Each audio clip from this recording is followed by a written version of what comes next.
La plume. Au nom d'Allah, le tout miséricordieux, le très miséricordieux. Noun.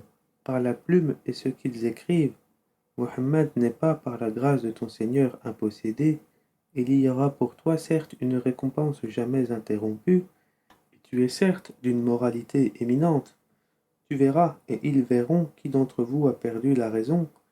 C'est ton Seigneur qui sait mieux ceux qui s'égarent de son chemin, et il connaît mieux ceux qui suivent la bonne voie.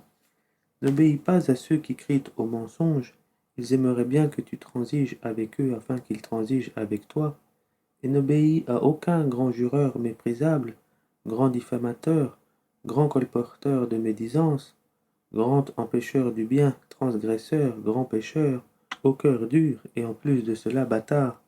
Même s'il est doté de richesses et de nombreux enfants, quand nos versets lui sont récités, il dit des contes d'anciens. Nous le marquerons sur le museau. Nous les avons éprouvés comme nous avons éprouvé les propriétaires du verger qui avaient juré d'en faire la récolte au matin, sans dire si Dieu le veut. Une calamité de la part de ton Seigneur tomba dessus pendant qu'il dormait, et le matin ce fut comme si tout avait été rasé. Le lendemain matin, ils s'appelèrent les uns les autres. Partez tôt à votre champ si vous voulez le récolter. Ils allèrent donc, tout en parlant entre eux à voix basse, ne laisser aucun pauvre y entrer aujourd'hui. Ils partirent de bonne heure, décidés à user d'avarice envers les pauvres, convaincus que cela était en leur pouvoir.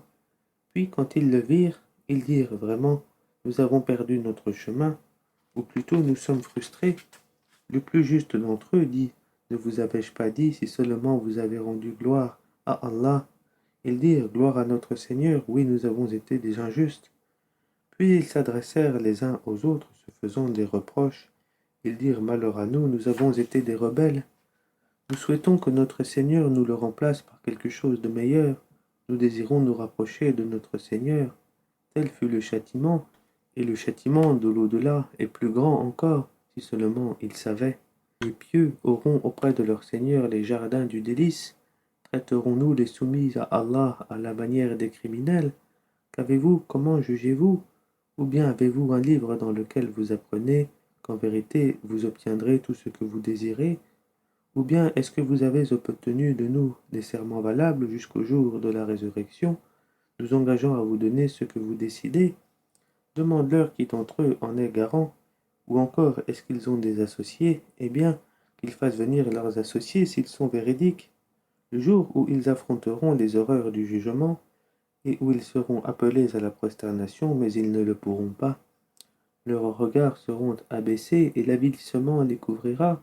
Or, ils étaient appelés à la prosternation au temps où ils étaient sains et saufs. Laisse-moi donc avec quiconque traite de mensonge ce discours. Nous allons les mener graduellement par où ils ne savent pas, et je leur accorde un délai car mon stratagème est sûr. Ou bien est-ce que tu leur demandes un salaire, les accablant ainsi d'une lourde dette? Ou savent-ils l'inconnaissable, et c'est de là qu'ils écrivent leurs mensonges? Endure avec patience la sentence de ton Seigneur, et ne sois pas comme l'homme au poisson qui appela Allah dans sa grande angoisse. Si un bienfait de son Seigneur ne l'avait pas atteint, il aurait été rejeté au nid sur une terre déserte. Puis son Seigneur l'élut et le désigna au nombre des gens de bien. Peu s'en faut que ceux qui mécroient ne te transpercent par leurs regards quand ils entendent le Coran. Ils disent, il est certes fou, et ce n'est qu'un rappel adressé au monde.